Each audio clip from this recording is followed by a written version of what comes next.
بسم الله الرحمن الرحیم. السلام علیکم. زم اعجاز یوسفزی کتونکو تاسو ګوره خپل ډیجیټل پلیټ فارم کتونکو په نننوي لوګ کې به زه ذکر کوم د عمران خان سره د تحریک انصاف مذاکراتي کمیټې ملاقات شوې دی. په دې ملاقات کې اهم ترین فیصلې شوې دي. د دې نه علاوه په لکي مروت کې اندیر نګري چوپټ راج والا معامله ده. په یو شپه کې د قتل اقدامي قتل او د ډکیتو یو شمېر واقعیات مخې ته راغلي دي. هلته پولیس چې کوم دی په مکمله توګه ناکام دي. په دې اړه به هم زه تاسو سره معلومات شریکوم. د دې وروسته به زه د افغان ګورنمنټ او د انډین ګورنمنټ ترمنځ چې کوم اعلی سطحي خبرې اترې شوي دي د دې خبرو به په پاکستان باندې څه اثرات وي او د منطقې لپاره به د دې څه اثرات وي. په دې باندې به هم زه د خپلو خیالاتو تاسو سره شریکوم. د دې نه علاوه په دې نننوي لوګ کې به زه د لوس انجلس کې چې اور لګېدلی دی په امریکا کې په دې کې څومره تباهي شوې ده. لوس انجلس په باقاعده توګه د غذا منظر وړاندې کوي. په دې باندې به هم زه ستاسو سره خپل معلومات شریکوم. د پروګرام په آخره کې به زه شمالي کوریا دوه پوځیان نیولي شوي دي. یوکرین دغه پوځیان نیولي دي. شمالي کوریا فوجیان د یوکرین په بارډر باندې څه کوي په دې باندې به هم زه ډیټیل انالیسس تاسو سره وړاندې کوم. کتونکو د ویلاګ په آغاز کې به زه ذکر کوم د پاکستان تحریک انصاف بانی چیرمن عمران خان سره د مذاکراتي کمیټې غړو ملاقات کړی دی. د دې ملاقات وروستو صاحبزاده حمید رضا او د تحریک انصاف چې کوم نور مشران دي دوی په اسلام آباد کې په باقاعده توګه پریس کانفرنس کړی دی. دوی وایي که چېرته حکومت جوډیشل کمیشن یعنې د 9 مۍ او 26 نومبر د واقعیاتو پلټنو لپاره که چېرې جوډیشل کمیشن حکومت نه قایموي نو د دوی سره زموږ د خبرو اترو بیا هیڅ امکان نشته دی. عمران خان سره چې کوم خبرې اترې شوي دي د کمیټې د غړو نو په هغې کې عمران خان دا ویلي دي چې سینیر او غیر جانبداران په ججانو باندې مشتمل جوډیشل کمیشن دی قایم کړی شي او 31 جنوري پورې هغه په باقاعده توګه حکومت لا د مذاکراتو ډیډلاین ورکړی دی او ویلي دي که مذاکراتو کې دغه مذاکراتو نه وړاندې دغه جوډیشل کمیشن تاسو جوړ نه کړ یا په دې اړه تاسو تیاری ونه کړله عمران خان ګورنمنټ ته په باقاعده توګه دا سپیناوی کړی دی که چېرې تاسو جوډیشل کمیشن نه جوړوي یا د جوډیشل کمیشن په اړه تاسو ورکینګ نه کوئ تیاری نه کوئ نو بیا زموږ او ستاسو مذاکرات ممکن نه دي. کتونکو زه بل ذکر کوم چې حکومت په دې مذاکراتو کې بالکل د لاس او خپو نه ګیر شوی دی ځکه چې حکومت په وړاندې دا خبرې کولې چې تحریک انصاف د سیاسي قوتونو سره خبرې اترې نه کړي د مسلم لیگ نون سره د پیپلز پارټۍ سره عمران خان خبرې نه کړي. نن چې د مذاکراتو آغاز شوی دی دوه ادوار شوي دي د مذاکراتو نو حکومت سره آیا دا اختیار شته چې هغوی به د 9 مۍ یا د 26 نومبر د اسلام آباد ډي چوک فایرنګ او په دې کې چې کوم هلاکتونه شوي دي په دې اړه به جوډیشل کمیشن دوی جوړ کړي. دا د دوی اختیار دی او که نه ګورنمنټ هم پته ده چې د دوی څومره اختیار دی ځکه چې اصل اختیار د اسټابلیشمنټ سره دی. آیا اسټابلیشمنټ سره به د دوی سره په دې معاملاتو کې ایګري وي او که نه وي دا د ټولو نه اهم ترین سوال مخې ته راځي. په لکي مروت کې اندیر نګري دا چوپټ راج دی او په لکي مروت داسې ښکاري چې د ترهګرۍ وروسته اوسه د جرایم پیشه ګروپونو ډلو په لاس کې ورغلي وي او هلته په مکمل توګه د دې جرایم پیشه عناصرو راج قایم شوی دی. صرف په یو شپه کې دولت خیل سیمه کې ویل کېږي چې یو بدنامي زمانه ګروپ دی هغوی 3 کسان اغوا کړي دي او یو ګاډی اغوا کړی دی. شاه قلي خان سیمه ده چېرته چې یو ځوان موټر سایکل یې چلو دغه جرایم پیشه عناصر پرې راغلي دي. دوی د دوی نه د موټر سایکل اخیستلو کوشش کو خو بهرحال هغه مزاحمت وکړو. د مزاحمت له وجې دغې عناصرو دغې بدماشانو فایرنګ وکړو چې په نتیجه کې دغه ځوان په حق رسېدلی دی. د دې نه علاوه کیچي کمر سیمه ورته ویلی شي هلته هم د یو ځوان مړی برآمد شوی دی. د سیموټو یو نجي فیکټري ده په لکي مروت کې هلته هم دغه وسلوال یا چې کوم دی جرایم پیشه عناصر به ورته موږ ووایو بدماشان دوی ورختې دي او هلته یې فایرنګ کړی دی. د سیکیورټي ګارډ ترمنځ او د دوی ترمنځ د فایرنګ تبادله شوې ده په کې یو ګارډ په باقاعده توګه جوبل شوی دی.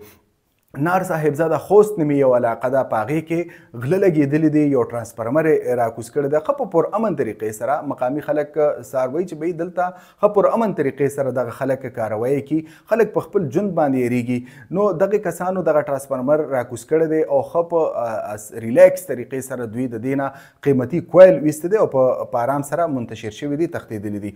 کتونکو دا د لکي مروت صرف د 1 شپې کاروی دي د ترهګرۍ نه علاوه دا دا جرمونو یا د جرم پیشه عناصرو چې کومې کاروایی دي دا مخې ته راغلي دي.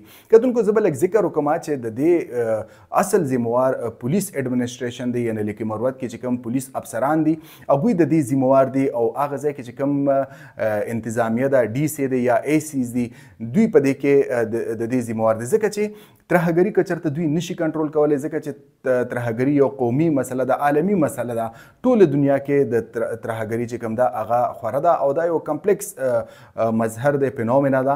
نو د دې لپاره ډېر زیات وسایل پکاري د ترهګرو د مخنیوي لپاره. هغې کې سیکورټي فورسز وي، په هغې کې انټلیجنس ادارې وي، د هغوی رپورټونه وي، د هغوی کاروي، یعنې په یو لارجر یعنې په غټ مقدار کې به ته وسایل په کار راولې نو د دهشتګردۍ مقابله به کوئ. نو پولیس خو د دې جرایم پیشه عناصرو خلاف کاروي خو کولی شي که نه، ځکه چې په یو شپه کې دا شپږو واقعات مخې ته راغلي دي، قتلونه پکې شوي دي. نو که چېرې پولیس دا بانه لري که چېرې دهشتګردي یو عالمي مسله ده، نو دا جرایم پیشه عناصر چې کوم جرمونه کوي دا خو یو لوکل مسله ده.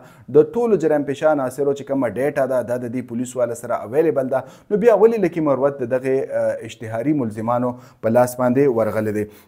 کتونکو په دې ویلوګ کې به زه ذکر کوم چې د بھارت او د افغان ګورنمنټ ترمنځ په اعلی سطحي رابطې شوي دي، مذاکرات شوي دي په یو اي کې.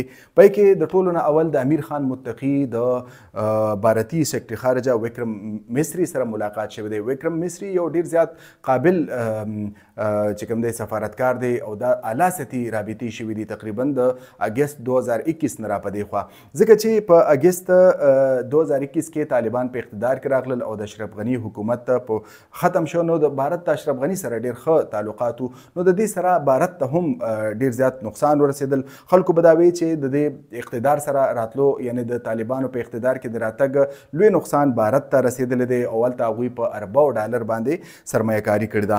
په دوبۍ کې چې کوم ملاقات شوی دی د وکرم مصري او د امیر خان متقي ترمنځ، په کې د افغان خارجه وزارت ترجمان دا وایي چې دوی بھارت خپل علاقایي او اقتصادي شراکتدار ګڼي. دوی غواړي چې تجارت په ضمن کې د دوی سره رابطې سیوا کړي. دوی دا هم غواړي چې د افغانستان سره چې کوم تجارت دی دا د ایران د چابهار پورټ په ذریعه دی وکړی شي. دا هغه پورټ دی یعنی چابهار پورټ کې د تعمیر لپاره بھارت اربو ډالر ورکړي دي، بلکې دا ټول پروجیکټ د بھارت او دوی دا غوښتل چې موږ ګوادر یعنی د پاکستان کراچي پورټ او ګوادر پورټ دا بایپاس کو او وسطی ایشیا افغانستان او د وسطی ایشیا مارکیټونو ته موږ د ایران په ذریعه یعنی د چابهار په ذریعه موږ رسایي ترلاسه کو. دا د دوی منصوبه دا په مستقبل کې پته لګي چې کومه بندرګاه به قایمیږي. خو به هر حال د هندوستان دا د مخکې نه دا منصوبه وه او په نن چې کوم دی موږ داسې وینو چې افغان ګورنمنټ هم دې ته ځان تیاري چابهار پورټ د تجارت لپاره یعنی د تجارت مقصدونو لپاره په استعمال کې راولي. د دې نه علاوه بھارت په کال 2020 کې شهتوت ډیم په دریا کابل باندې د جوړولو اعلان کړو. دا په $250 ملیون باندې په لګښت باندې دا ډیم جوړېده. خو په افغانستان کې چې کله د اشرف غني ګورنمنټ ختم شو، طالبان په اقتدار کې راغلل، نو دا معامله سردخانې ته راغله. نن طالبان دا وایي چې به دغه شهتوت ډیم چې کوم دی په دې بھارت کار شروع کړي او په دې لپاره چې کوم هغوی د سرمایه کارۍ اعلان کړی دی په باقاعده توګه دې دا بحال کړی شي او په دې کار شروع کړی شي. دا هغه ډیم دی که چېرته دا ډیم جوړ شي نو د پاکستان او افغانستان دوطرفه تعلقات په نور هم خراب شي، ځکه چې براه راست دا به د خیبر پښتونخوا د زرعي ځمکو لپاره ډیر زیات منفي ثابت شي او په دې به چې کوم لوکل فصلونه دي په پاکستان کې په خیبر پښتونخوا کې په دې به ډیر زیات بد اغیز راشي. کتونکو د پروګرام په دې برخه کې به زه د لاس انجلس د امریکې لاس انجلس ښار کې چې کوم اور لګېدلی دی دا دې هم ذکر کوم. امریکا کوم چې ځان ته سوپر پاور وي د قدرت په وړاندې بالکل بې بسه په نظر راځي. د غزا منظر وړاندې کیږي، تاسو وینئ په فوټیج کې د لاس انجلس تقریبا سوځېدلی دی کورونه په زرګو شمېر کې ودانۍ، سرکاري ودانۍ، کمرشل ودانۍ دا ټول په دې کې سوځېدلي دي او تقریبا 14 پورې کسان په دې کې مړه شوي دي او په سوونو په دې کې ژوبل شوي دي یا متاثر شوي دي. او د دې نه علاوه په لکه او خلک محفوظ ځایونو ته کډې هم کړي دي. د دې نه علاوه ریپورټس دا وایي د امریکې CNN او نور میډیا چې کوم ده دا ریپورټس وایي چې د کوم نقصاناتو چې کوم تخمینه لګېدلې ده هغه تقریبا $150 ارب نقصانات په دغه وور کې شوي دي. کتونکو دا دومره غټ نقصان دی چې په پاکستان باندې ټوټل غیر ملکي لایبیلیټیز او قرضه چې کوم ده په پاکستان باندې غیر ملکي هغه $133 ارب ده. یعنی د پاکستان افغانستان د غیر ملکی قرضې نه تقریبا 18-19 ارب ډالر په امریکا کې صرف 3 ورځو کې دا نقصان شوی دی. نو یقینا چې امریکا ته ډیر غټ سیټ بیک شوی دی د قدرت لخوا، د قدرت د نظام په وړاندې امریکا بالکل بې بس په نظر راځي.